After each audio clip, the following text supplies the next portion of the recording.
C'est vendredi. Merci de nous rejoindre pour ce dernier numéro de la semaine. Au sommet de cette édition, l'engagement diplomatique entre conquête de souveraineté des États et réalité géographique. C'est sous ce thème que s'est tenue la 3e édition des grandes conférences de l'ENAM. Un élément à suivre en début d'édition. Fidèles téléspectateurs, bonsoir. Merci de nous rejoindre. De l'appétit pour vous qui êtes à table. Sans transition aucune, l'École nationale d'administration et de magistrature ENAM a tenu la 3e édition de ces grandes conférences dont le thème portait sur l'engagement diplomatique entre conquête de souveraineté des États et réalité géographique. L'ambassadeur Alain-Edouard Traoré et le ministre d'État Bassolma Bazié ont animé cette conférence. Le point avec Odette Zonguena, Yannick Kabore. On n'accepte pas que quelqu'un devienne souverain. Quelqu'un arrache sa souveraineté. La communication du ministre d'État Bassolma Bazié et celle de l'ancien ministre de la Communication Alain-Edouard Traoré sur l'engagement diplomatique entre conquête de souveraineté des États et réalité géopolitique étaient vivement attendus des participants présents à la 3e édition des grandes conférences, une initiative de l'École nationale d'administration et de magistrature ENAM. Sans surprise, on assiste à des prises de position distinctes. Le conférencier Alain-Edouard Traoré, plus souple, encourage le Burkina Faso à privilégier les voies diplomatiques. Il disait que le Burkina doit avoir une diplomatie smart, pour utiliser la notion anglophone. Nous devons être très intelligents parce que nous savons que nous avons affaire à des adversaires qui ont beaucoup plus de moyens, qui sont beaucoup plus puissants, qui ont des moyens militaires qui peuvent nous écraser. Et les grands stratèges disent, quand tu te sens fort, tu attaques. Quand tu te sens faible face à un adversaire, tu te dérobes. Parce qu'une lutte évitée ne peut être perdue. C'est comment éviter cela pour tirer notre épingle du jeu. Tandis que le ministre Bassolma Bazié, au regard des enjeux politiques et fidèle à ses idéaux nationalistes, prône la lutte acharnée pour la conquête de la souveraineté. La souveraineté, on ne va pas nous la donner gratuitement. On ne va pas nous la donner gratuitement. Et la question de la géopolitique, aujourd'hui, quand vous regardez la position des forces là, les pays qui arrivent à s'imposer, c'est des pays qui n'ont pas quitté leur culture. C'est des pays qui s'appuient sur la force. Ils sont militairement très forts. Ils sont militairement forts. Ça, il ne faut pas qu'on se flatte. Ils sont militairement forts. Maintenant, au niveau des normes qu'ils ont signées au niveau international, on est d'accord qu'il y a des normes en principe, dans le principe là. Ça doit nous protéger. Mais tout ça, c'est de la poudre aux yeux. Aujourd'hui, les normes internationales, c'est de la poudre aux yeux. Le débat était à la hauteur des attentes de l'auditoire, particulièrement du docteur Jacob Yara Batsuala, directeur général de l'ENAM, qui aspire à insuffler un nouvel élan d'apprentissage aux énarques. L'École nationale d'administration et de magistrature, dans sa nouvelle vision, c'est de donner la possibilité à tous nos élèves d'apprendre autrement et de se positionner comme étant de véritables serviteurs de la nation qui ont la tête bien remplie et le cœur qui bat pour ce pays. Donc les grandes conférences de l'ENAM, c'est un concept qui doit amener les élèves à apprendre autrement et à se questionner régulièrement sur les grandes problématiques de notre nation. Sur la question d'aujourd'hui, c'est vraiment les questions donc de souveraineté, les questions donc de géopolitique. Si tu es préfet ici ou là, magistrat, comment tu peux te positionner par rapport à ces nouvelles questions, voilà, qui s'invitent avec ces mutations. Et les appréciations vont bon train. On dit la vie est un combat, donc je pense qu'il faut toujours arracher ce qu'on veut. Donc le Burkina a tout avantage à se battre et à affirmer sa souveraineté pour pouvoir être vu sur la scène internationale. Ça a été une occasion d'apprentissage encore. Et on a beaucoup appris avec les communicateurs. La saison 1 des grandes conférences de l'École nationale d'administration et des magistratures a tenu toutes ses promesses. Rendez-vous est donc pris en 2024 pour la saison 2. Nous parlons de développement dans cette édition. L'entretien des routes dans notre pays connaît d'énormes difficultés liées en partie à l'insuffisance financière. C'est donc dans ce contexte que le bureau local de l'Agence japonaise de coopération internationale a offert une formation sur la technologie d'ONU aux acteurs en charge de l'entretien des routes en terre du Burkina Faso. La dite technologie a été développée au Japon et mise en œuvre dans 25 pays de l'Afrique. On voit cela avec Abibalaï Bourema. Étant un pays enclavé et sans accès à la mer, le Burkina Faso doit compter sur ces routes qui jouent un rôle très important dans son développement économique.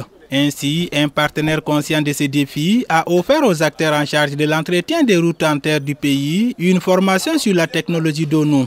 Cette technologie développée au Japon est mise en œuvre dans notre pays par le bureau local de la JICA, l'Agence japonaise de coopération internationale.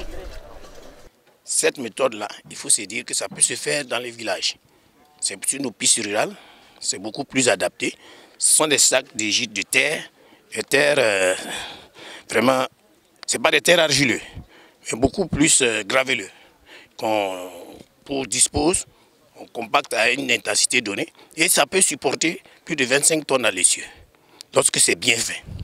Mais c'est beaucoup plus, ça permet d'employer beaucoup plus de gens, et ça nous amène à entretenir nous-mêmes nos pistes, surtout dans les villages. Et je pense que c'est une méthode qu'il faut essayer de répliquer au niveau de nos communes, au niveau de nos voies et pistes rurales dans les villages, et que nous allons demander aux directions régionales de beaucoup s'inspirer et on va le pratiquer. Ça, c'est même l'homme qui entretient même ses propres routes, notamment les accès, et nous pensons que c'est une méthode qu'il faut vraiment vulgariser et encourager pour que nos communes puissent prendre en compte. En plus de son côté de réparation des voies, il faut également souligner dans cette technologie d'ONU la lutte contre le chômage des jeunes qui favorise le recrutement des groupes armés terroristes. Alors vous voyez, aujourd'hui nous sommes en train de lutter contre le terrorisme et une partie de nos populations qui se sont intéressées à ce truc-là, à ce phénomène-là, c'est beaucoup plus le fait de ne pas travailler. Et nous pensons que si on réplique cela au niveau de nos régions, au niveau de nos villages, ça pourra occuper beaucoup plus nos parents dans les villages. Et ça, nous pensons qu'il faut le faire. Et c'est pour leur bien, c'est-à-dire que c'est eux-mêmes qui vont entretenir leur route. Et je pense que ça va vraiment, même si il faut insister, ça va en tout cas réduire vraiment le fait que les gens soient assis sans rien faire. Et nous allons les utiliser. Et pour ça, je pense que les gens vont beaucoup s'intéresser. Grâce à son faible coût et l'utilisation des matériaux locaux, cette technologie d'ONU pourrait contribuer à l'entretien des routes en terre, aussi bien dans les zones urbaines que rurales. Elle peut être aussi utilisée pour construire des infrastructures de protection telles que des digues, des retenues d'eau ou des ouvrages de franchissement.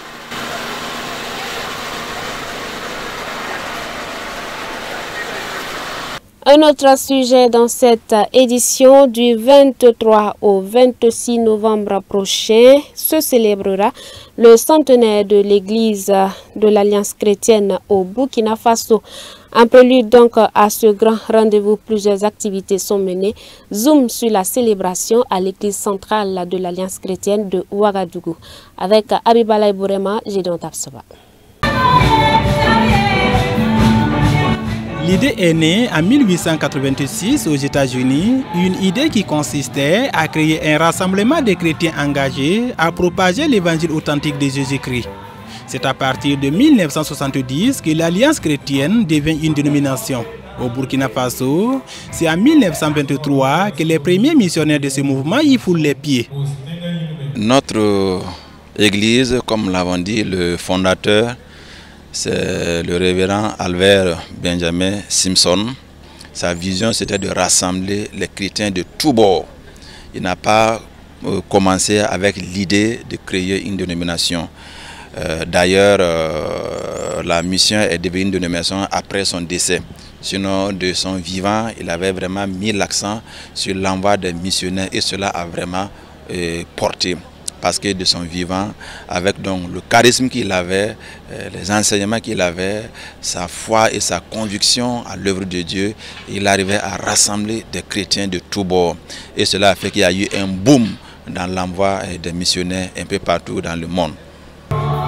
1923 à 2023, cela fait exactement 100 ans, ce qui justifie cette célébration du centenaire de l'église de l'Alliance chrétienne, district de Ouagadougou, le dimanche 29 octobre 2023. Mais ce que nous pouvons dire, c'est qu'au cours de ces années, nous avons vu la main du Seigneur agir dans l'implantation d'églises, dans la formation donc des hommes de Dieu et aussi dans l'édification des hommes et des femmes qui sont membres de cette communauté. Nous pouvons dire que Dieu nous a assistés, nous a conduits, nous a guidés pendant ces nombreuses années. Et c'est l'occasion pour nous de dire merci au Seigneur pour toutes ces actions. On a aussi donc le social, l'ouverture d'écoles, de centres de santé, bien d'autres activités ont été accomplies pendant ces 100 ans-là. Et tout cela vraiment grâce au soutien du Seigneur, grâce donc à l'accompagnement du Seigneur. Et nous voulons lui traduire notre reconnaissance pour tout cela.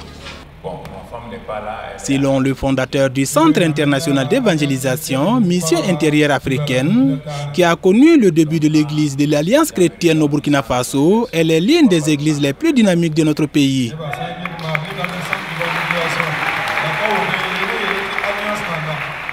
L'église de l'Alliance chrétienne est une église dynamique.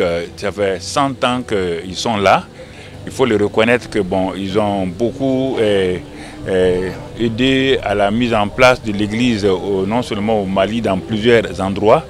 Et ils ont vu que vraiment c'est une église dynamique qui sent vraiment se retenir à installer. Mais il faut reconnaître qu'ils ne sont pas venus dans l'est du pays à cause d'un gentleman agreement qui avait été dit que bon, ils devaient prendre l'ouest du pays et tout.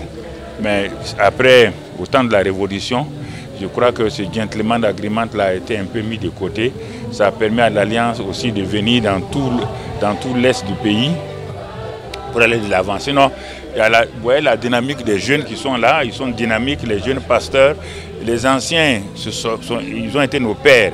Vraiment, quand je vois la foi de ces anciens-là, certains sont là encore, je vois qu'ils nous ont impactés par des conseils et tout. Et c'est pourquoi nous aussi on suit leurs traces pour impacter la jeunesse qui nous suit actuellement. Les anciens nous ont suivis, nous ont encouragés pour être ce que nous sommes aujourd'hui. Voilà. 100 ans de mission intégrale de l'église de l'Alliance chrétienne au Burkina Faso, bilan et perspective, c'est le thème sous lequel va se tenir ce centenaire au niveau national du 23 au 26 novembre 2023 à Bobo-Dioulasso.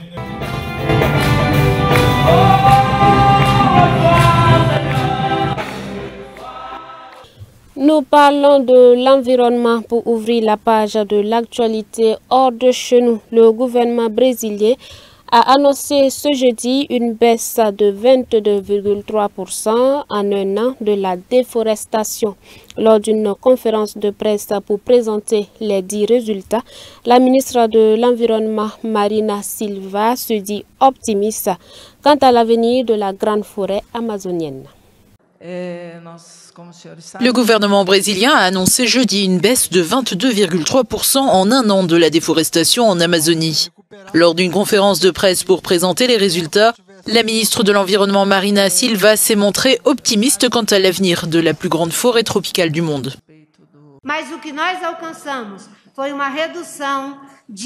Nous avons obtenu une réduction de 22% de la déforestation. Aujourd'hui, la situation s'est améliorée par rapport à celle d'il y a 20 ans. Lorsque le trafic de drogue, le trafic d'armes, l'occupation illégale des terres, la pêche illégale, l'exploitation minière illégale et une profusion de crimes se conjuguaient, entraînant un démantèlement complet du système de gestion de l'environnement. Selon le gouvernement brésilien, la réduction du déboisement entre août 2022 et juillet 2023 a permis d'éviter l'émission de 133 millions de tonnes de CO2, soit 7,5% du total émis par le pays. Et puis des échos de la guerre entre Israël et le Hamas, des affiches des otages déchirés un peu partout dans le monde. Suivons ensemble. Dans le monde entier, les affiches des otages du Hamas ont pour but de sensibiliser l'opinion publique. Cependant, celles-ci disparaissent rapidement, des sympathisants du Hamas décidant de les arracher. Les vidéos montrant les auteurs de ces actes de vandalisme sont devenues virales. Un autre front se met en place, celui de l'information dans le domaine public et le maintien de l'importante campagne lancée par les artistes Deda et Ninsen Mintz. À votre avis, combien de temps ça va tenir ? À mon avis, pas plus de quelques heures, au mieux un jour. Les gens ne cessent de les enlever, mais nous continuerons à les placarder. Simcha, Itzvik et Shira ne se connaissaient pas auparavant, mais comme beaucoup d'autres personnes dans le monde, ils se sont réunis au sein d'un groupe WhatsApp pour continuer à coller les affiches dans la ville. C'est terrible, c'est terrible.